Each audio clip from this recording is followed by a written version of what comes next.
அஸ்ஸலாமு அலைக்கும் வரஹமத்துல்லாஹி வபரகாத்து. அல்ஹம்துலில்லாஹி ரபில் ஆலமீன் வஸ்ஸலாத்து வஸ்ஸலாம் அலா அஸ்ரபில் அம்பியாயி முர்சலீன் நபியனா முஹம்மத் வ ஆலிஹி வசாபிஹி அஜ்மாயின் அம்மாபாத். கண்ணியத்துக்குரிய எல்லாம் வல்ல அல்லாஹு ஜல்லசானு தாலாவின் நல்லடியார்களே, அன்பிக்கினிய சகோதர சகோதரிகளே, பிரமத அன்பர்களே, நண்பர்களே, உங்கள் அனைவரின் மீதும் ஏக இறைவனுடைய சாந்தியும் சமாதானமும் என்றென்றும் நிலவ பிரார்த்திப்பதோடு நான் சங்கை அப்துல் அஜீஸ். அல்லாஹ்வுடைய அருளால் அனைவரும் நலமாக இருப்பீர்கள் என்று நம்புகிறேன். அல்ஹம்துலில்லாஹ், எல்லா புகழும் அல்லாஹ்வுக்கே.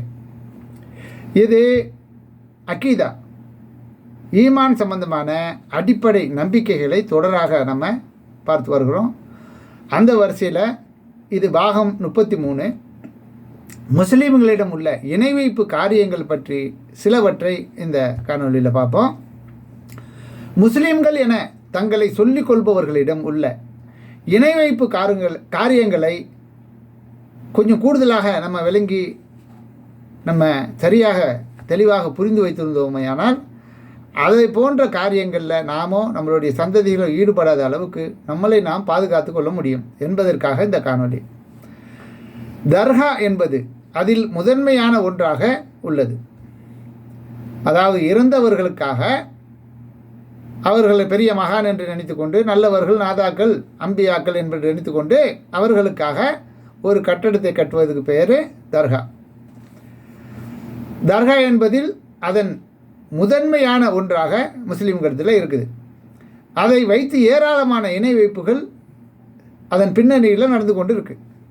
அல்லாவிற்கு செய்ய வேண்டிய பல வணக்கங்களை அல்லாதவர்களுக்கு செய்கின்றனர். வணக்கங்களின் பட்டியலையும் அவை எப்படி அல்லாதவைகளுக்கு செய்யப்படுகின்றன என்பதையும் இதற்கு முன்னால் பல காணொலிகளில் உங்களுக்கு எடுத்து சொல்லியிருக்கோம். இஸ்லாத்தின் பார்வையில் தர்கா கட்டுபவர்கள் தான் படைப்பினங்களில் மிகவும் கெட்டவர்கள் ஆவார்கள் என்று அல்லாஹ்வின் தூதர் ஸல்லல்லாஹு அலைஹி வஸல்லம் அவர்கள் சொல்லியிருக்கிறார்கள். இதை ஆயிஷா ரலியல்லாஹு அன்ஹா அறிவிக்கிறார்கள். உம்மு ஹபீபார் அலியும் உம்மு சலாமாவும் தங்கள் அபிசீனியாவில் கண்ட உருவங்கள் இடம்பெற்ற கோவிலை பற்றி நபி ஸல்லல்லாஹு அலைஹி வஸல்லம் அவர்களிடம் தெரிவித்தார்கள். அப்போது நபி ஸல்லல்லாஹு அலைஹி வஸல்லம் அவர்களில் நல்ல மனிதர் ஒருவர் வாழ்ந்து மரணித்து விட்டால் அவரின் அடக்கத்தலத்தின் மேல் வணக்கத்தலத்தை அவர்கள் எழுப்பி விடுவார்கள், அதாவது தர்கா கட்டி விடுவார்கள் என்று நபி ஸல்லல்லாஹு அலைஹி வஸல்லம் அவர்கள் சொல்கிறாங்க. அந்த யாருக்கு அவங்க தர்கா கட்டினாங்களோ அந்த நல்லவர்களின் உருவங்களையும் அதில் பதித்து விடுவார்கள். மறுமை நாளில் அல்லாஹ்வின் சந்நிதியில் அவர்கள்தான் படைப்பினங்களில் மிகவும் கெட்டவர்களாவார்கள் என்று கூறினார்கள். இது புகாரில் 4427வது ஹதீஸில் நீங்கள் பார்க்கலாம். மேலும் அன்னை ஆயிஷா ரலியல்லாஹு அன்ஹா அவங்க சொல்கிறாங்க, உம்மு சலாமா அபிசீனியாவில் தாம் கண்ட கோவிலை பற்றி நபி ஸல்லல்லாஹு அலைஹி வஸல்லம் அவர்களிடம் தெரிவித்தார்கள். அது மாரியா என்று சொல்லப்படுகிறது. அதில் கண்ட உருவங்களையும் உம்மு சலாமா ரலியல்லாஹு அன்ஹா அவர்கள் குறிப்பிட்டார்கள். அப்போது நபி ஸல்லல்லாஹு அலைஹி வஸல்லம் அவர்களில் நல்ல மனிதர் ஒருவர் வாழ்ந்து மரணித்து விட்டால், அப்போ வாழ்ந்த பனி இஸ்ராயலிலேருந்து வெளித்தோன்றவங்களாக வந்தவங்க யூதர்கள் கிறிஸ்தவர்களில் இருக்காங்கள்ல, அவர்களில் நல்ல மனிதர் ஒருவர் வாழ்ந்து மரணித்து விட்டால் அவரின் அடக்கத்தலத்தின் மேல் வணக்கத்தலத்தை அவர்கள் எழுப்பி விடுவார்கள். ஒரு நல்ல மனிதர் வாழ்ந்து மரணித்ததை அவங்க பார்த்துருந்தா அவருக்காக என்ன பண்ணிவிடுவாங்க, உடனே ஒரு தர்காவை கட்டி விடுவார்கள். இது அவர்களுடைய செயலாக இருந்தது என்று அந்த நல்லவர்களின் உருவங்களையும் அதில் பதித்து விடுவார்கள்.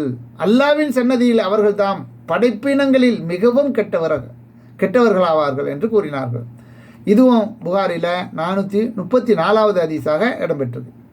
மேற்கண்ட நபிமொழியின்படி நபி ஸல்லல்லாஹு அலைஹி வஸல்லம் அவர்களின் காலத்தில் அதற்கு முன்னால் காபீர்கள் தர்கா கட்டுபவர்களாக இருந்தனர் என்றும் நாம் அறிந்து கொள்கிறோம்.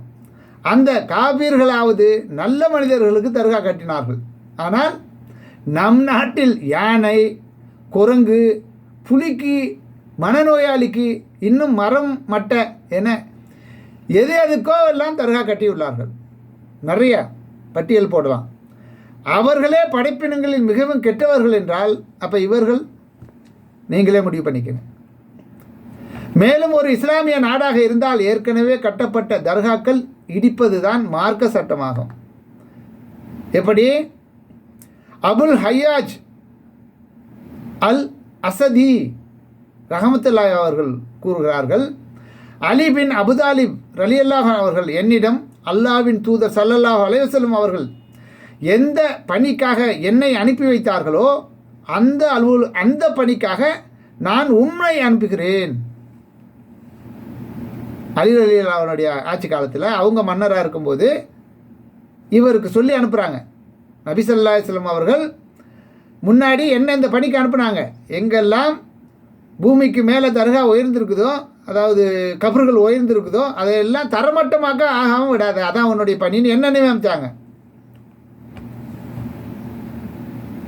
அந்த அலுவல்களை அந்த பணி என்னவென்றால், எந்த உருவ சிலைகளையும் நீர் அழிக்காமல் விட்டு விடாதீர், தரையை விட உயர்ந்துள்ள எந்த கபரையும் தரைமட்டமாக்காமல் விடாதீர் என்று நபி ஸல்லல்லாஹு அலைஹி வஸல்லம் அவர்கள் அந்த பணியை என்னிடம் ஒப்படைத்தார்கள். அந்த பணியை நான் செஞ்சுட்டு வந்தேன்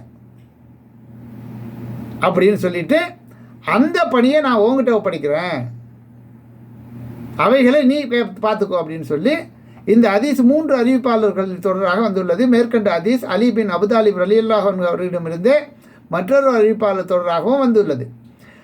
அதில் எந்த உருவப்படங்களையும் நீ அழிக்காமல் விடாதீர், கபருக்கு மேலே உயர்ந்த தரைமட்டமாக இருக்கக்கூடிய அதற்கு மேல் உயர்ந்துள்ள எந்த கபரையும் தரைமட்டமாக்காமல் விடாதீர் என்று அவர்களுக்கு வலியுறுத்தினார்கள் என்ற செய்தி இதில் இடம்பெற்றிருக்கு. இது சஹீஹ் முஸ்லீமில் 1764வது ஹதீஸாக இடம்பெற்றிருக்கு. நபி ஸல்லல்லாஹு அலைஹி வஸல்லம் அவர்களுடைய காலத்தில் காபிர்கள் அல்லாஹ்விற்கு மட்டும் செய்ய வேண்டிய வணக்கத்தை சிலைகளுக்கும் சமாதிகளுக்கும் செய்து வந்தார்கள் என்பதையும், அவற்றை இடிக்கும்படி நபி ஸல்லல்லாஹு அலைஹி வஸல்லம் அவர்கள் அலி ரலியல்லாஹு அன்ஹு அவர்களை நியமித்திருந்தார்கள் என்பதையும் இந்த செய்தியில் நம்ம பார்க்கிறோம். அந்த தர்காவை வைத்து செய்யப்படும் சில இணை வைப்பு காரியங்கள் என்ன? இப்போ ஒன்று அல்லாஹ் அல்லாதவரிடம் உதவி தேடுறது, அடுத்து பிரார்த்தனை பற்றி சென்ற பாடங்களில் நம்ம பார்த்துருக்கோம் இல்லையா, அவர்களுக்கு அல்லாஹ்வின் எச்சரிக்கை, அல்லாஹ்வை அன்றி நீங்கள் யாரை அழைக்கிறீர்களோ அவர்கள் உங்களை போன்ற அடிமைகள்னு அல்லாஹ் சொல்லியிருக்கான். நீங்கள் உண்மையாளராக இருந்தால் அவர்களை அழைத்தும் பாருங்கள், அவர்கள் உங்களுக்கு பதில் தரட்டும் என்றும் அல்லாஹ் 7வது அத்தியாயம் 194வது வசனத்தில் சொல்கிறான். அவனை அன்றி நீங்கள் யாரை அழைக்கிறீர்களோ அவர்கள் உங்களுக்கு உதவிட இயலாது, தமக்கு தாமே அவர்கள் உதவி செய்து கொள்ள முடியாது. உங்களுக்கு உதவுவது ஒரு பக்கம் இருக்கட்டும், அவங்களுக்கு முதல்ல உதவி செய்ய முடியுமா? அதுவும் முடியாது என்று 7வது அத்தியாயம் 194வது வசனத்தில் எல்லாம் சொல்லி காட்டுகிறான். 2, வரம்பு மீறி புகழ்தல். புகழக்குரியவன் அல்லாதான், யாரும் அல்லாஹ்வின் உதவியின்றி தன் சொந்த முயற்சியில் எதையும் சாதிக்க முடியாது. இதில் முதல் வரம்பு மீறல் வலிமார்கள், இறைநேசர்கள் என சமாதியில் அடக்கம் செய்யப்பட்டிருப்பவரை புகழ்வது.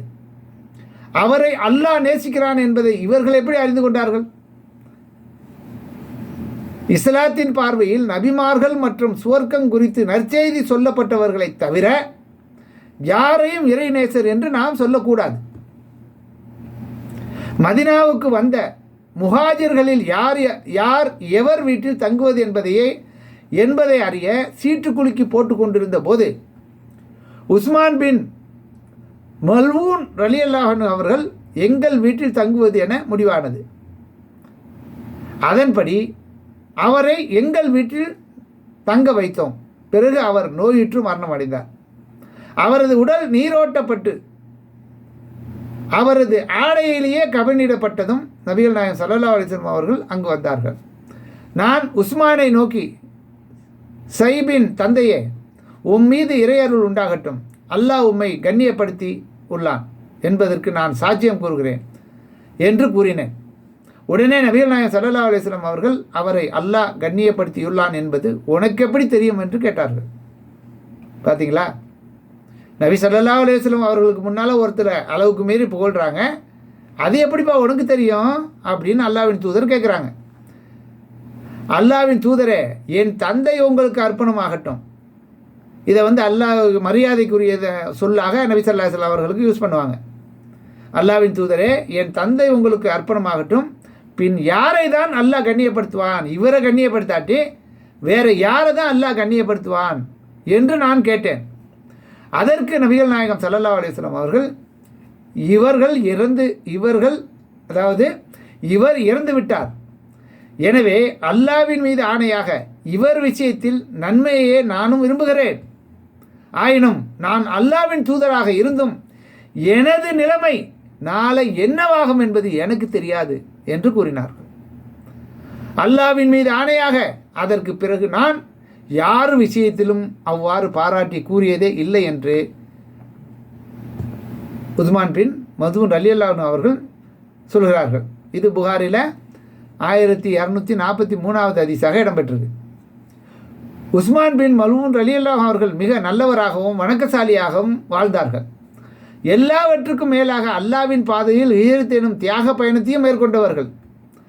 அன்னார் மரணித்த போது அவர்களோடு பல காலம் நட்பு கொண்ட அவர்களுடைய நல்லொழுக்கங்களை அவர்களோடு இருந்து அறிந்து கொண்ட உம்முல் ஆலா அவர்கள், அல்லாஹ் உம்மை கண்ணியப்படுத்தியுள்ளான் என்பதற்கு நான் சாட்சியம் கூறுகிறேன் என்று கூறுகிறார். நபி அவர்கள் அதை கடுமையாக கண்டிக்கின்றார்கள். நம்முடைய பார்வைக்கு நல்லவராக இருந்தாலும் அவர் நிலை என்னவென்றும் நாம் தீர்மானிக்க இயலாது என்பதை நபி அவர்கள் தெளிவுபடுத்தி காட்டுகிறார்கள். நபி ஸல்லல்லாஹு அலைஹி வஸல்லம் அவர்கள் கூட அல்லாஹ் முன்னறிவிப்பு செய்த சிலரை தவிர ஒரு நபித்தோழரின் நிலைமையை அறிய முடியாது. எந்த ஒரு நபித்தோழரின் நிலைமையை அறிய முடியாது என்றால், இன்று நாம் அவுலியாக்கள் என்று பட்டம் சூட்டுகின்றோமே, இது எந்த வகையில் நியாயம்?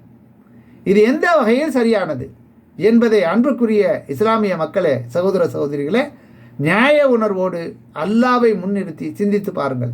அல்லாஹ் தெளிவான ஒரு அறிவை தருவான். எவ்வளவு பெரிய வணக்கசாலியாக நம் கண்முன் ஒருவர் தோன்றினாலும் அவரை இறைநேசர் என்று கூறுவது இஸ்லாத்தின் அடிப்படைக்கு எதிரானது என்பதை இந்த செய்திகளின் மூலம் அறிந்து கொள்கிறோம். அல்லாஹ்வின் உள்ளத்தில் உள்ளதை அறியும் ஆற்றல் எவருக்கும் இல்லை. எனவே ஒருவரை அல்லாஹ் நேசிக்கிறான் என கூறுவதே அவரை இம்மார்க்கத்திலிருந்து வெளியேற்றி விடும் பெரும் பாவமாகும். அடுத்த இன்ஷா அல்லாஹ் அதிகபட்சமாக ஒருவரை எப்படி புகழலாம் என்பதை பார்த்துவிட்டு அடுத்தடுத்த இணை வைப்பு காரியங்களுக்கு செல்வோம் இன்ஷா அல்லாஹ். எதை கேட்டீர்களோ அதை மீண்டும் இன்னும் ஒரு முறை தெளிவாக கேட்டு சரியான முறையில் புரிந்து கொண்டு அக்கீதாவை நாம் அந்த பேசிக்குங்கிற அஸ்திவாரத்தில் சரியான முறையில் நம்மளுடைய கட்டடத்தை எழுப்பினால்தான் அது நிலைத்து நிற்கும். நாளை மறுமை வரை நம்மளுடைய செயல்கள் நாம் அதுக்கு பரிசு பெறுவதற்கு உறுதியாக இருக்கும். அதை தவற விட்டுறாதீங்க அன்புக்குரிய சகோதர சகோதரிகளை. நம்மளுடைய ஈமானில் உறுதி வேண்டும். அக்கீதாங்கிற அந்த நம்பிக்கை அடிப்படையில் சரியாக நம்ம புரிந்து கொண்டு அதன்படி நம்மளுடைய செயல்பாடுகளை அமைத்து கொள்ள வேண்டும் என்பதை பணிவோடு உங்களுக்கு சொல்லிக்கொண்டு இந்த காணொலியை நிறைவு செய்கிறேன். தேங்க்ஸ் ஃபார் வாட்சிங். ஜஸாக்கல்லாஹ் கைரா. நன்றி.